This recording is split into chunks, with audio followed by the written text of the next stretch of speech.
9,000 बीघा जमीन का मालिक एक यादव परिवार, वो जमींदार यादव खानदान जिससे ताल्लुक रखने वाले पूर्णिया के सांसद पप्पू यादव जब लोकसभा में जमींदारों को लेकर बोलते हैं तो उसके बाद भूमिहार और राजपूत उनके ऊपर टूट पड़ते हैं।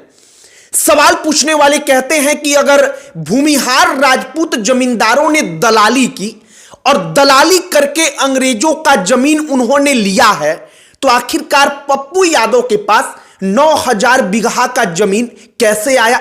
उनके खानदान में कौन से दलाल लोग थे जिन्होंने दलाली की? तो हमने सोचा कि जरा यह कहानी आपको बताई जाए कि पप्पू यादव के परिवार के पास 9,000 बीघा जमीन था, इसकी कहानी क्या है। और दूसरा पॉइंट कि आखिरकार भूमिहार और राजपूतों को लेकर पप्पू यादव ने सदन में दलाल कैसे कह दिया और यह सब कुछ क्यों कहा, जरा उसके बारे में एक एक करके चर्चा किया जाए। अगर असल तौर पर आप देखेंगे तो पप्पू यादव भूमिहार या राजपूत का जिक्र नहीं करते, केवल जमींदार का जिक्र करते हैं।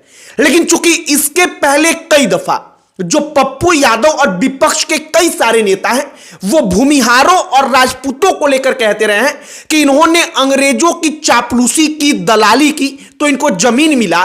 तो जब पप्पू यादव ने सदन में कहा कि बाप के यहां से जमीन लेकर आए थे क्या, वो जमीन दलाली करके इन्होंने लिया है, तो इसका सीधे तौर पर मतलब निकल गया कि हां ये भूमिहार और राजपूतों को ही कह रहे हैं। और इसके बाद पप्पू यादव अपने ही जाल में फंस गए, क्योंकि उनके खानदान के पास वो खुद अपने मुंह से बता चुके हैं कि 9,000 बीघा जमीन था और देश के प्रधानमंत्री के बाप के बारे में कह चुके हैं कि हमारे बाप के पास, हमारे बाबू के पास 9,000 बीघा था। मोदी के बाप के पास, उनके बाबू के पास 9,000 बीघा जमीन था क्या? आपको पूरी कहानी बताएंगे कि बड़बोलेपन का शिकार पप्पू यादव बार बार होते हैं और अब आकर पप्पू यादव कह रहे हैं कि हमको गाली मत दीजिए, अगर आपको दुख पहुंच गया है तो हमको माफ कर दीजिए। आपको सब कुछ बताएंगे, लेकिन आगे बातचीत करने से पहले हमारा नमस्कार स्वीकार करिए। हमारा नाम मोहित कुमार सिंह है। पप्पू यादव माफी मांगते हैं। पप्पू यादव माफी क्यों मांगते हैं? वो कहते हैं कि आप लोग हमको गाली मत दीजिए, अगर किसी को दुख पहुंचा है तो हम उसके लिए माफी मांगते हैं। और बाकायदा वो इन शब्दों का प्रयोग करते हैं कि हमने सदन में जो दलाली शब्द का प्रयोग किया था, जो जमींदारों के लिए कहा था, वो किसी जाति या धर्म के लिए नहीं था, लेकिन फिर भी हम माफी मांगते हैं अगर दुख पहुंचा है तो। अब इसके पीछे का बैकग्राउंड स्टोरी जान लीजिए। दरअसल लोकसभा में वक्फ बिल के लिए चर्चा हो रहा था। उसी दौरान पप्पू यादव बोलते बोलते कहते हैं कि अपने बाप के यहां से लेकर के ये लोग जमीन आए थे क्या? कौन लोग? तो जमींदार लोग। अब जमींदार के तौर पर मुख्यतः भूमिहार राजपूत, बिहार में इन दो लोगों को लेकर पप्पू यादव भी और कई नेता भी हमेशा से टारगेट करते रहे हैं, जमींदार शब्द को भूमिहार और राजपूत से जोड़कर। पप्पू यादव कहते हैं कि इन लोगों ने दलाली की अंग्रेजों का, इनके बाप दादाओं ने दलाली की और अंग्रेजों का दलाली किया। तो जो आदिवासियों का जमीन था, जो दलितों का जमीन था, गरीबों का जमीन था, वो जमीन इनको मिल गई और उन्होंने उस जमीन पर अपना अधिकार जमाया और इनके पास इसी प्रकार से जमीन आ गई। पप्पू यादव बोलते वक्त को यह सब कुछ बोल देते हैं, लेकिन इसके बाद संभवतः उन्होंने झारखंड में एक भाषण दिया था। वो भाषण सोशल मीडिया पर वायरल होता है। उसमें वो कहते हैं कि 9,000 बीघा जमीन हमारे पास था, इस वक्त पर 100 बीघा जमीन भी नहीं बचा है, हम 100 बीघा पर आ गए। वो कहते हैं कि हमने सब जमीन बांट दिया, जमीन बेच बेच करके गरीबों को पैसा दे दिया। पप्पू यादव जब ये कहते हैं तो सोशल मीडिया पर सवाल उठने लगता है कि जब भूमिहार और राजपूत जमींदार जो थे उन्होंने अंग्रेजों का दलाली करके जमीन लाया, तो आपके बाप और दादा ने किसका दलाली किया? आपके बाप और दादा ने, आपके खानदान ने क्या किया कि 9,000 बीघा जमीन आपके पास आ गया? सवाल सोशल मीडिया पर तैरने लगा। पप्पू यादव को जमकर ट्रोल किया गया, उनके ऊपर जमकर सवाल उठाया गया और इसके बाद पप्पू यादव के कुछ फैक्ट्स को हमने तलाशना शुरू किया। पता चलता है कि पप्पू यादव कभी 800 बीघा, कभी 9,000 बीघा, कभी 1,000 बीघा, कभी कई सौ और बीघा जमीन, इन तमाम चीजों का जिक्र अलग अलग मंचों पर करते रहते हैं। लेकिन जब वो जमींदारों की बात आती है तो अपने परिवार के बारे में बिना सोचे दूसरे के ऊपर लांछन लगा देते हैं। लेकिन वही बात है, एक कहावत कही जाती है कि अगर आप एक उंगली किसी और की तरफ उठाइएगा तो बाकी की उंगलियां स्वतः अपने की तरफ मुड़ जाती हैं। शायद पप्पू यादव के साथ यही हो गया। वो सामने उंगली करके सवाल तो उठाते हैं, लेकिन बाकी की उंगलियां उनकी तरफ उड़ जाती हैं और लोग सवाल पूछने लगते हैं कि आपके खानदान ने, आपके पूर्वजों ने किसकी दलाली की कि आपके परिवार के पास 9000 बीघा जमीन आ गया।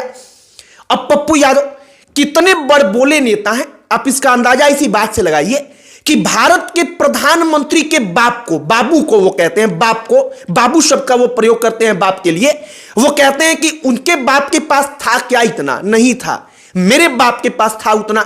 और ये जब आप लाइन सुनेंगे, शब्द सुनेंगे तो आपको लगेगा कि पप्पू यादव शायद कभी कभी शब्दों से बड़े हल्के हो जाते हैं। वो मर्यादा को तार तार कर देते हैं। उनको पता ही नहीं चलता कि हम देश के प्रधानमंत्री के बाप के ऊपर सवाल उठा रहे हैं या किसी सम्मानित नेता के बाप के ऊपर सवाल उठा रहे हैं। और पप्पू यादव बोलते बोलते हद से ज्यादा बोल जाते हैं। बाकी लोकसभा में पप्पू यादव वक्फ बिल के समर्थन में बोल रहे थे। अब यहां पर आप एक बात समझिए, उनको वक्फ बिल के समर्थन में बोलना था तो वो चाहते तो जमींदार इन तमाम चीजों पे टीका टिप्पणी नहीं करते, सीधे सीधे पॉइंट की बात करते। लेकिन पप्पू यादव को आदत है बड़बोलेपन की। पप्पू यादव बकायदा वहां पर बोलते हैं और इसके बाद पप्पू यादव का 9000 बीघा जमीन सोशल मीडिया पर चर्चा का विषय बन जाता है। अब इसके बाद क्या होता है, पप्पू यादव अपने फेसबुक पर एक वीडियो डालते हैं। वीडियो डाल करके वो माफी मांगते हैं, कहते हैं कि किसी जात से मेरा मतलब नहीं था, लेकिन फिर भी बुरा लग गया तो हम उसके लिए माफी मांगते हैं। अब आप समझिए कि उन्होंने जब जमींदार कहा तो ये भूमिहार और राजपूत जातियों के लोगों ने अपने आप से इसको क्यों जोड़ लिया। इसका कारण भी बड़ा आसान सा है। जैसे हर समय अलग अलग समयों पर पप्पू यादव जिस मेंटालिटी की राजनीति करते हैं, उस मेंटालिटी के सोच के अन्य लोग जो हैं वो बार बार भूमिहार राजपूतों के ऊपर उंगली उठाते हैं, यह कहकर कि ये जमींदार हैं तो इन्होंने दलाली की है। और जब वो दलाली शब्द का प्रयोग करते हैं जमींदारों के लिए तो निश्चित तौर पर यह होना ही था कि भूमिहार और राजपूत पप्पू यादव पर टूट पड़े, और हुआ भी यही। बाकी अब वक्फ बिल तो पास हो चुका है, लोकसभा से भी राज्यसभा से भी।